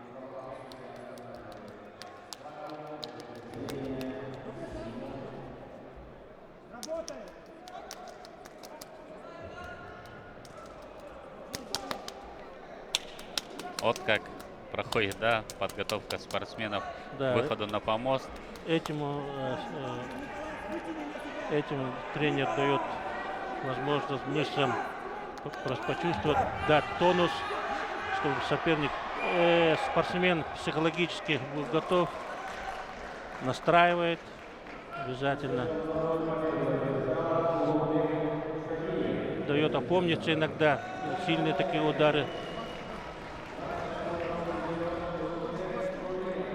О, и против него Да, спортсмен из Монголии. Вот Монстр. это группа Б, да. Гора мышц. монстр. Всё. Он первую схватку проиграл, но сейчас будет. Дали за опоздание дали одно предупреждение. С предупреждением выходит Лхагвасурен. Вот. Я думаю, это будет еще стимулом и начнет наверняка атаковать. Ну, посмотрим, что скажет на это иорданец Фарадж. Фарадж. У Фараджа, Из Иордании. у Фараджа хорошая была атакующая такая. Но монголец, да. Но правильно он сейчас тактически выбрал рисунок, да, и сразу со старта взрывной силой, своей мощью Да, физической начал атаковать, и это завершилось успехом. То, что он в первом поединке не смог показать. Не смог показать, да. Вот это хотел сказать, да. Вот. Уже по ходу соревнований, по ходу борьбы, схватки, уже ребята Набирается опыта. Да. Да. тактику меняют, набираются опыта. И вот этим и прекрасен соревнование. Больше спарринга надо провести между собой. Ну с и другими соперниками. эти с спортсмены, которые приняли участие, да, они уже будут послами масс-рестлинга в своей стране. У них же много тоже друзей, которые занимаются Конечно, силовыми видами обязательно, спорта, да. да, и они будут рассказывать, популяризировать масс-рестлинг, будут проводить соревнования. Я знаю, что в Монголии также есть соревнования по масс-рестлингу. Они каждый год проводятся, да? Да, каждый год проводится турнир по масс-рестлингу. Международный турнир Гран-при Монголии называется. Если не ошибаюсь, Гран-при Монголии, да. Наши ребята выезжают там. Это дает свои плоды, вот этот турнир. Вот, да. Я думаю, сейчас иорданец будет защищаться, но у него хорошая защита была такая, показал на предыдущих схватках. Но монголец, спортсмен из Монголии шанса не дал. Вот сейчас посмотрим. Атакует, еще придвигается. Вот, видите. Правильно, Да, конечно, хорошо, да. да. Надо было и в первом поединке попробовать, по Да, крайней вот мере. так, Это, да. конечно, не говорит о том, что он обязательно выиграет, но Ну, борьбу бы смог, наверное, да. навязать, да? Такая гора мышц, конечно. Обязательно. Он в первом схватке не реализовал свои, скажем, да, возможности. Да. А вот сейчас, да, стопроцентно. Но и настроение совсем другое, да, мы Да. видели уже. И трибуны его поддержали хорошо. Конечно, такой колоритный персонаж и вызывает, конечно, зрительский интерес тоже. Джейдев, Ганешам Мамане, Индия и Отон Бояр Сукбаатар, еще один спортсмен из Монголии. Это группа Б, да, проигравшие, которые спускаются на группу Б и ведут борьбу за третье место. Ну, Сукбаатар, прямым тягой вырывает, но что-то получает какую-то микротравму. да, видимо, мышечная небольшая травма, да? Хотя, ну, сейчас, наверное, поговорит со своим наставником, тренером. Может быть, нужна будет помощь медицинских работников. Хотя нет, он вроде не обращается, да, здесь, конечно, все хорошо подготовлено, сразу же замораживают, если надо. Конечно, у многих спортсменов проблемы там с мозолями тоже, они тут рядом у нас медицинский штаб развернут, тут спортсмены также подходят. Да, действительно, надо отметить работу медицинских работников. Без медицинских персонала, работников никакого соревнования не проходит. Это обязательно по правилам соревнований. Да, кстати, вот спортсмен из Индии, который неплохо, в общем-то, и в первом Да, в первом круге очень хорошо да, защищался. защищался, но на этот раз против монгольского Сукбаатара, Батура ничего не смог сделать. Да, но с микротравмой выигрывает монгольский спортсмен Сумхабатор. Ну, и интересно, кстати, ну вот из своего личного даже опыта, да, знаю, что в Монголии очень много вот и в высоких весовых категориях, да, спортсменов. В той же вольной борьбе много спортсменов, которые выступают и в 125 килограммов, ну и чуть пониже, да, 92, 97 и так далее. В общем, у них атлетов таких габаритных достаточно много, действительно. И надеемся, что в следующем чемпионате мира мы увидим этих высокорослых, высоких ребят из Монголии. Такие атлетичные Да. ребята.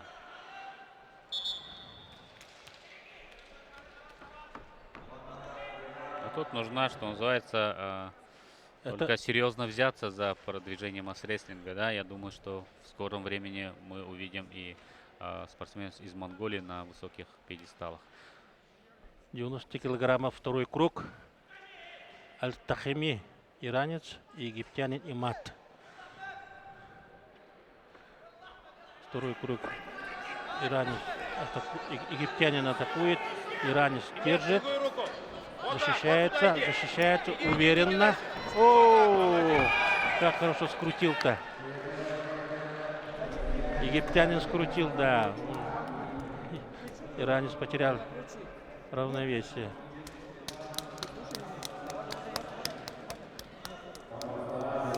Сборная Египта очень хорошо подготовленные. Достаточно физически сильные ребята приехали. И я бы отметил, этот тренерский персонал очень хорошо работает. Очень умные такие вещи говорят. Технику Покажи внутренний просто покажи, да. показывают. Вот так, левый, left, Будущее за египтянином тоже есть на рестлинге. Посмотрим. Так, 1-0. Сильнее. Правой тяни. Египтянин тоже атакует. Скручивает. Египтянин скручивает. При этом потерял, нет, выставил ногу. Скручивает и со счетом 2-0 выигрывает у иранца Аль-Тахими. Да, конкурентная схватка получилась, достаточно интересная.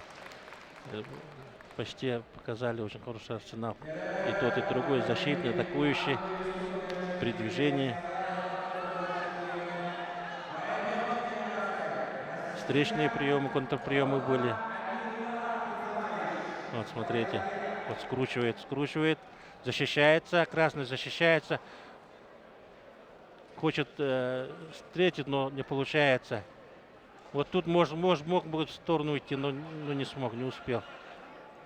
Ну, тяга отдал все, вот, что это очень большое сил. Вытянулся весь. Вот так и работал египтянин, чтобы вытянуть соперника. И дать возможность ему атаковать. Когда спортсмен вытянут, лежит вытянут, он не может атаковать. Ему нет возможности атаковать, только защищаться.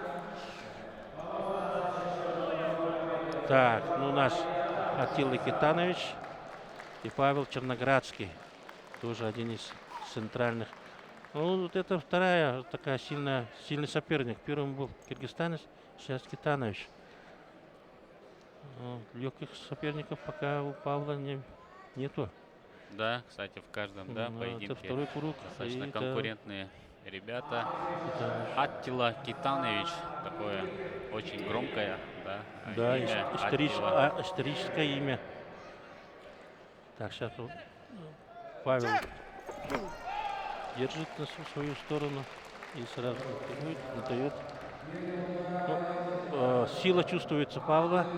Китанович что-то не смог ничего сделать. Стартовая сила Павла. Левич спокоен. Вот Китанович стартовый даже не взял. Старт не взял даже. Да. Старт не взял, да. Ну, не дает ему. Николай Левич Константинов является личным тренером Павла Черноградского. Ну, уже многие годы, да. Один из них вырос до главного тренера сборной России, другой является трехкратным чемпионом мира. Идет на 4-ю золотую медаль. Так, посмотрим за второй схваткой, что в втором круге Китанович покажет. Должен работать Китанович, шанс есть.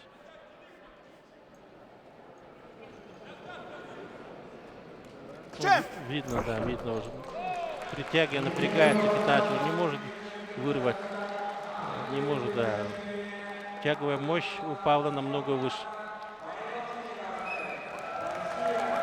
Но Китановичу есть шанс бороться за бронзу. Да, и, видимо, очень хорошо друг друга знают спортсмены. Да, Тепло поздравил Аттила Китанович Павла, обнял, поздравил. Оливер Курик, серебряный призер этого чемпионата мира. Секундировал Аттила Китановичу.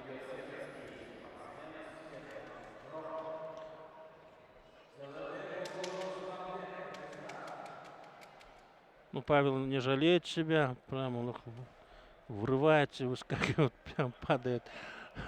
Да, правильно, Да. конечно, он же видел, как уступали и наши спортсмены сегодня даже в том числе. Он же, Ему да. надо, настрой, конечно, надо. На каждом бою, да, в настрой. каждом поединке надо настраиваться на победу. Построена, да, очень машина стоит. Так, выходит второй Кыргызстана, кыргызстанец, которого, да, первый спортсмен из Кыргызстана Павел выиграл, а этот второй тоже является одним из основных соперников, ключевых. Посмотрим. И против него Спортсмен из Пакистана. из Пакистана. Сейчас посмотрим. Очень интересная схватка будет наверняка. Пакистанец показывал очень хорошую борьбу. Схватку. Да, усаживаются спортсмены. Тут я тоже не взялся бы угадывать исход встречи. Пакистанец действительно был хорошо подготовлен. И технически, и силовые качества неплохие показал, да? Давайте я буду болеть за Баига. Баиг что покажет? Парень высокий тоже, да? Но видно сразу, что Да, ребята опытные, борются сразу за инициативу. Сейчас за старт будет серьезная борьба. Вырывается пока вперед спортсмен из Кыргызстана, но очень Хочет хорошо сделать держит Ушниского. палку. Хочет делать прием Ушниского, Да. но не получается. И потом уходит на тягу. этим расслабил захват соперника. Очень такой коварный прием Ушницкого. Он разрывает захват, потом очень грамотно идет на силовую атаку. Вот разрывает, вот захват, разрыв, захвата, вот. И теперь уже в сторону уже тяга идет. Еще раз разрыв получается. Пакистан держит и в сторону.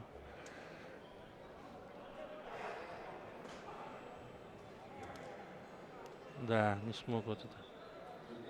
Хотя очень хорошо защищался Пакистан. Ну, посмотрим сейчас, что покажет во втором круге. Кыргызстанец показал очень хорошие такие технические приемы. Так, дает первое замечание.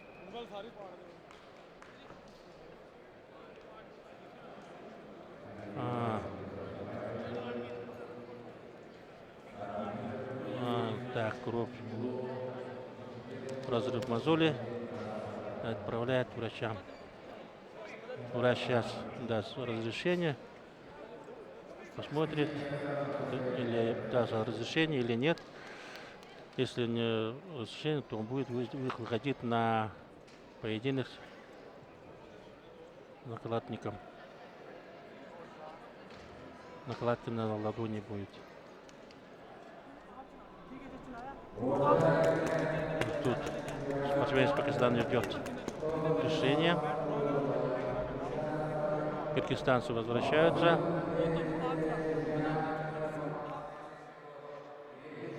Ладоник не дали, но медицинскую помощь оказали. Разрыв мозоли остановили.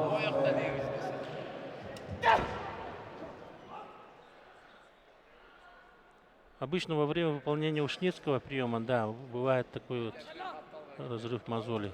Мозоль слетает с кожи. Ну там Да. такое напряжение на определенных участках, да, возникает. Да, поэтому тоже это такой коварный такой. Или у соперника пойдет, или у тебя пойдет. Но надо рисковать. Да, пакистанец снова пытался навязать борьбу, но не получилось все-таки. Да. Чудобек уже со старта атаковал. Ушел в правую сторону.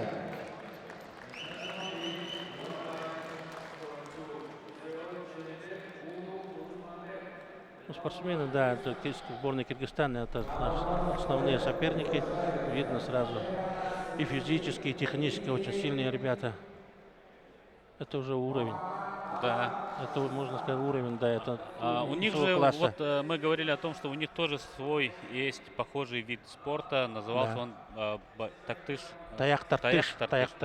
Ну, то есть то же самое, национальный вид, дагыта, да? национальный вид спорта, да. Перетягивание палки. В какой-то степени мы это самое близкие такие народы. Да, конечно. Тюркские народы. Это древний вид спорта, конечно, мы знаем о том, что уже в 17 веке первые, исследователи уже писали о мастер дагыта, масс-рестлинге, который в современном озвучании так, да, говорили о том, что вот сахалар, якуты, народ Саха занимается национальными своими видами, играми тогда, наверное, да, все-таки больше. Да, больше было играми, да. Перетягивание палки, национальная борьба хапсагай, якутские национальные прыжки, тоже очень колоритный, красивый вид спорта. Ну и мы смогли вот донести до современности, до наших дней, и уже как виды спорта они представлены в официальном реестре Министерства спорта Российской Федерации. И сейчас мы имеем вот возможность наблюдать за даже чемпионатом мира. Со счетом 1-0 выигрывает пакистанец Алам. Да, вот мне кажется, вот на следующем чемпионате мира вот Пакистан может уже потеснить, да, уже там вторые, третьи строчки. Я думаю, что они могут быть там серьезную конкуренцию составить. Да, сейчас они, думают железно, да, вот третье место вообще команда они могут взять, да. Второе я бы отдал Кыргызстану, это, конечно, бесспорно, да. А первое место, конечно, пока еще за сборной России. Да, вот так Я оно и думаю- будет. Ага. 1-0 Пакистанец ведет.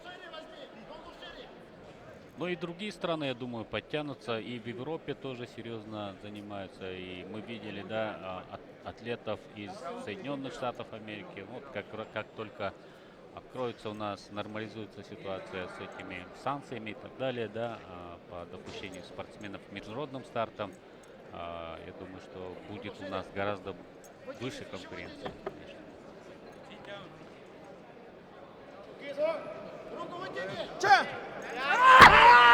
Красиво, да. красиво взял. И такой, да, эмоции переполняют. Очень эмоциональный вид спорта, потому что это все-таки единоборство, да, не только там штангу поднимать. Хотя и это тоже бывает очень, это победа над собой, конечно, да. Да, Но это- здесь да. не только над собой, но и над соперником. Над тоже. соперником. Ну, можно, тут надо сказать так, штангу поднимаете, да, штанга не отвечает, а тут соперник, Да, также думающий, сильный да. и хочет тебя выиграть. Вот этим он уникален, мастерство.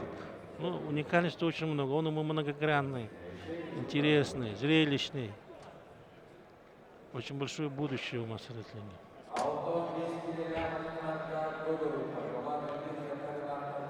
И надо сказать большую благодарность, спасибо нашим аксакалам, которые до нас донесли, да, сделали национальным видом спорта, сделали его таким образовательным, воспитательным, оздоровительным. Надо вспомнить таких специалистов, ученых, докторов педагогической науки, Валерия Пантелеймоновича Кошнева, Николая Калинича Шамаева, Портнягина Иосифа Иосифовича. Вот. Они стояли у истоков. Николай Тарский, организаторы, Гаврил Десяткин, который в 1945 году разработали правила, одни из первых правил масс-рестлинга. И не зря мы тут отмечаем, сегодня отмечаем столетие ЯССР. И в 1932 году впервые были проведены такие национальные виды спорта, соревнования по национальным видам спорта, по стратегии, якутским прыжкам, борьбе хапсагай. Вот отсюда все и началось, и вот видим. Многие, наверное, не мечтали, что будет чемпионат мира по масс-рестлингу.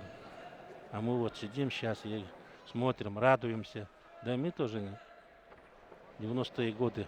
В мечтах не было такого. Хотя и занимались, Да, и хотя занимались, учились, да. позднее сами тренером тоже, Да. да. Очень многих, кстати, известных спортсменов подготовил и мой коллега Михаил Ильич. Так что Махмаджоев держит, а Индис Хаким атакует. Ну, это очень хороший такой. Хаким выиграл первую схватку. Ну, вот видите, как вторую схватку. Ну, как видите, все время атакует. Еще атакует он не уставая. Да, у Ну, Хакима да. очень такая атакующая Да. манера, да, но О. уступил он сейчас. Слишком много сил отдал, по-моему, да, уже. Да. Ну, как и вот третий круг, третью схватку идет Хакима. Ну, вот, он все время не устает. Ну, вот тот Джоев нашел противоядие. Ты держишь, да? Смотри, смотри, что делаешь, смотри, что делаешь.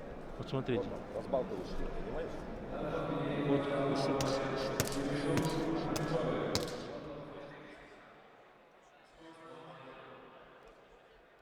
Вот сейчас атакует Хаки, будет атаковать, все время атакует. То есть смотри, а Таджоев, вот смотрите, держит, еще как держит.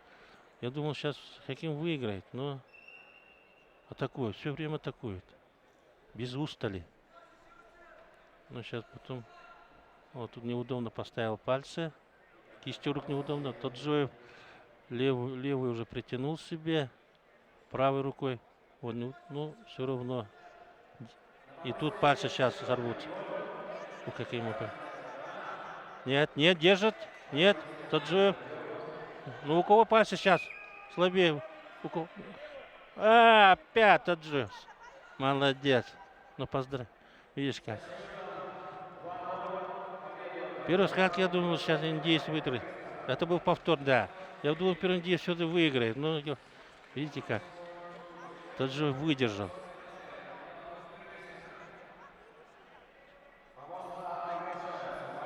Так,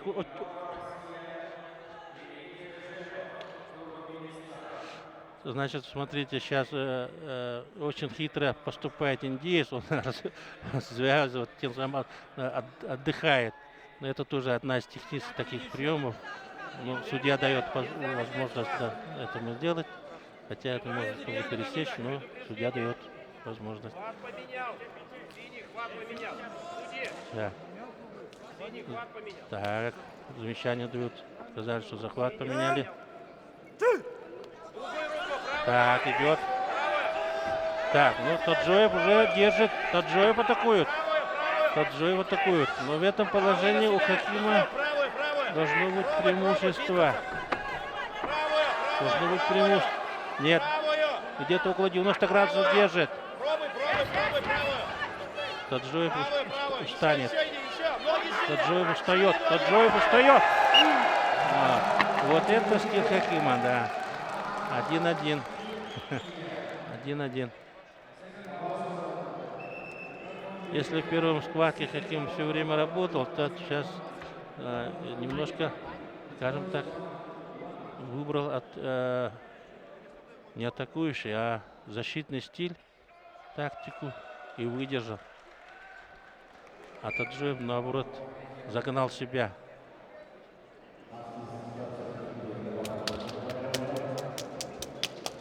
Ну, тактически очень грамотно ведут борьбу.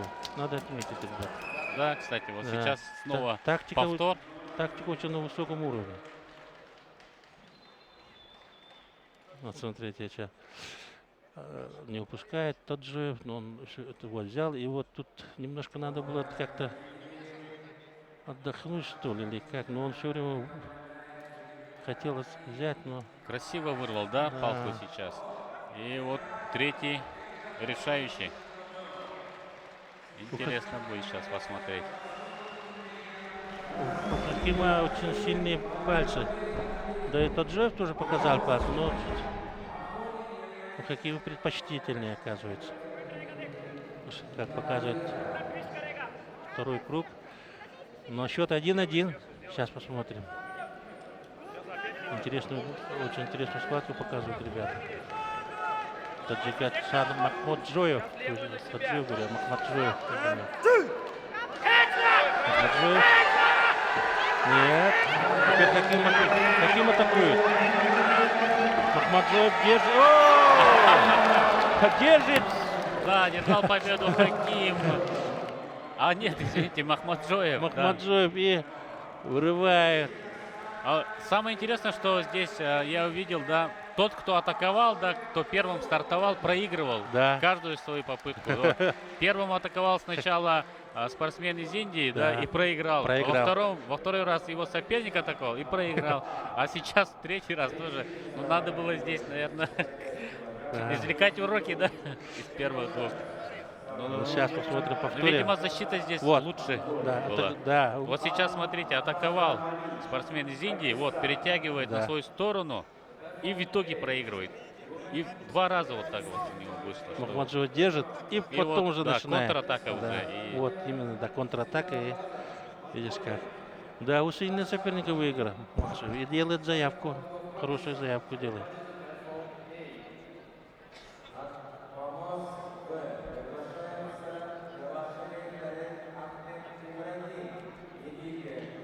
Махмаджоев делает очень хорошую заявку. Со счетом 2-1 выигрывает.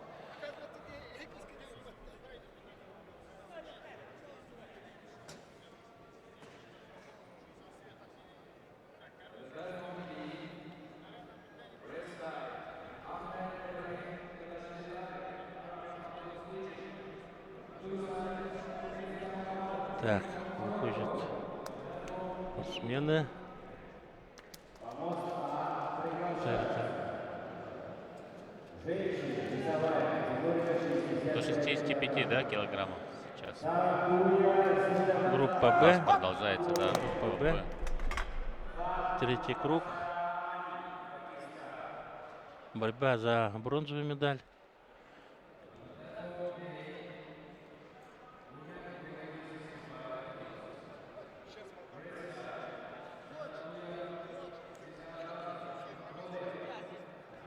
Это таджикистанец Юсуф. Сейчас будет египтянин и Марокко. Египтянин на помосте уже ждет. Так, почему не выходит его соперник?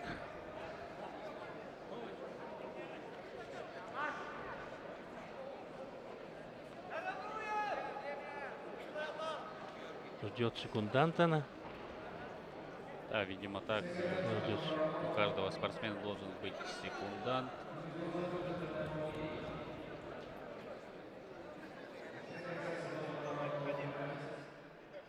Да, вот подходит.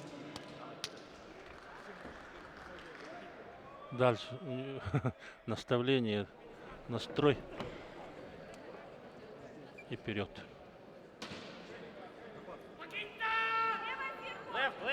Марокко и Египет. Мифтах Бадр и Тарек Ахмед Ибрахим.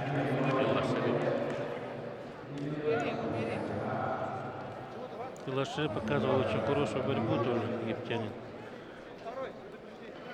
Но Бадр был не так активен во втором круге.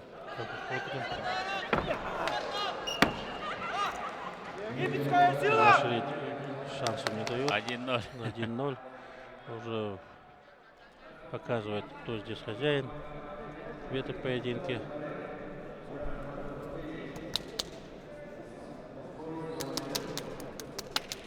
Смотри на меня. Работает. Там, сам. Первый номер. Он хорошо, да, настраивает. Да, Тренер. тренер Работаем говорит, первым да, номером. не жди, говорит, атакуй. Надо, ну да, действительно, надо атаковать уже со старта. Ждать тут ничего не надо. Марокканец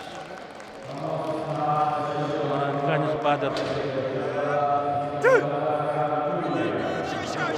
Ага, держит. Так, держит. Заставляет его потерять координацию центра тяжести. Выкручивает. И со счетом 2-0 спокойно выигрывает египтянин. Елашви.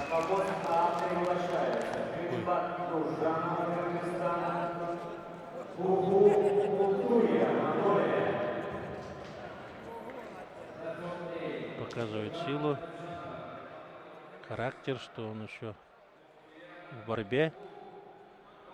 Надо отметить, что это группа Б, ведут борьбу за третье место. И египтянин делает большую заявку на бронзовую медаль.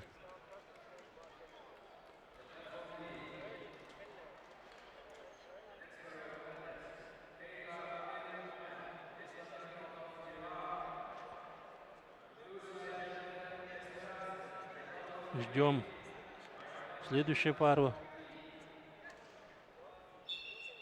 Весовую категорию до 65 килограммов. Сам первый номер. Третий круг. Группа Б. Немного. Выворачивай плечами. Плечами работаешь хорошо.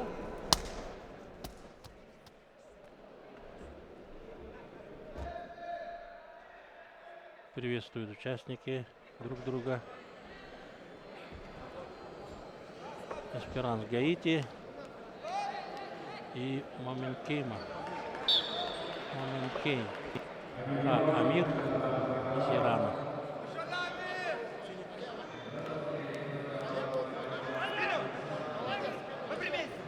Борьба за центр. Идет борьба за центр. Судья. Центра. Атакует гаитянин. Гаитянин атакует.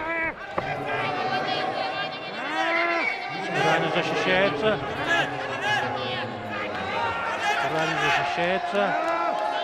Атакует Иранец. Теперь Нет, гаитянин атакует. Гаитянин Экспиранс, атакует. мне кажется, близок уже. Гаитянин атакует. Да, Да. близок он к второй победе, да, уступил он во втором своем поединке лидеру, и сейчас он на пути к бронзовой медали, очень близок к ней, спортсмен из Гаити. Очень хорошую подготовку показывает, да, технически. Ну, и у него, по-моему, природное такое, да, чутье, ну, чувствует очень хорошо соперника, да. И, конечно, и, видимо, и тренерская работа была проведена на хорошем уровне. Смотрите, да, как хорошо он чувствует соперника, защищается. Ну и мышечная масса тоже на очень хорошем уровне у спортсмена из Гаити, да, и вырывает палку.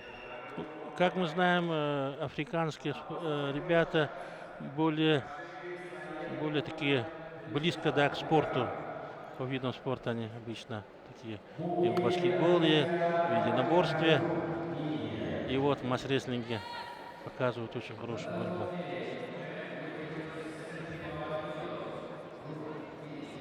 Молодой парень. Да, совсем молодой Ага. еще парень. Вот, Так смотрите. что, думаю, что в масс-рестлинге мы его еще увидим. О, Ух ты, да, ошибается сейчас. ошибается. Гаитянин И ошибается. 1-1. И- Момент Кейха. И этим пользовался Маменкейха. Иранец опытен, да, смотрит. Как только он потерял равновесие, он сделал шаг в сторону. Да, и будет выбирать захват спортсмен синего угла. Спортсмен из Гаити. Эксперанс. Момент Кейха. Надо будет сейчас придумать, как ему проводить тактические атаку, защиту, как устраивать, да. Ну, посмотрим повтор. Второй был вот здесь, наверное, ошибка, да, получилась, да. где, когда он вторую ногу уже Да, потерял. не успел он, короче, да, да, выставить, нет, за поставить не спортсмена. успел. Ему надо было идти направо за соперником тоже, да. Все время идти туда, до конца, Да. до угла, до конца опорной доски. Вот обычно такую ошибку делают. Вот. Они не доходят до конца опорной, надо дойти до опорной доски до конца. А они идут, а потом обратно. И этим пользуются соперники. Вырывает, да. Вот Заставляют. сейчас потерять посмотрим. третий. Это была ошибка в защите спортсмена синего угла. И решающая третья попытка спортсменов. Ребята настроены. Папа туда-сюда. Снова пытается, да. Способность стиля работает. Какой! Гаитянин молодец. Не дал возможности, да. И в результате спортсмен из Ирана выставил ноги.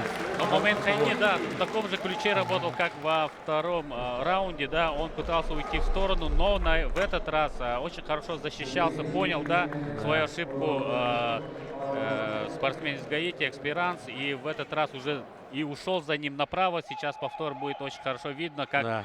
уходит налево сейчас спортсмен в красном, но за ним сразу же идет. Синий догоняет, потом Да, а встречает. потом, да, направо, потом- наоборот, уже идет его И- соперник, и здесь уже защищается и И- вырывает палку. И, к сожалению, нога тоже ушла у красного Но спортсмена. все по делу, все по Да, делу. по Мне делу, кажется, всё по всё делу, да. справедливо здесь Да. получилось. Судья правильно все по делу. Всё Да, вот видите как. И тяговая сила, видимо, очень хорошая, да, О, спортсмена. до конца работает. Молодец.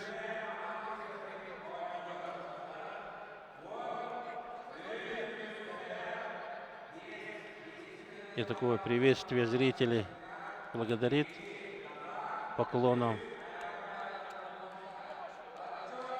Приветствует соперника.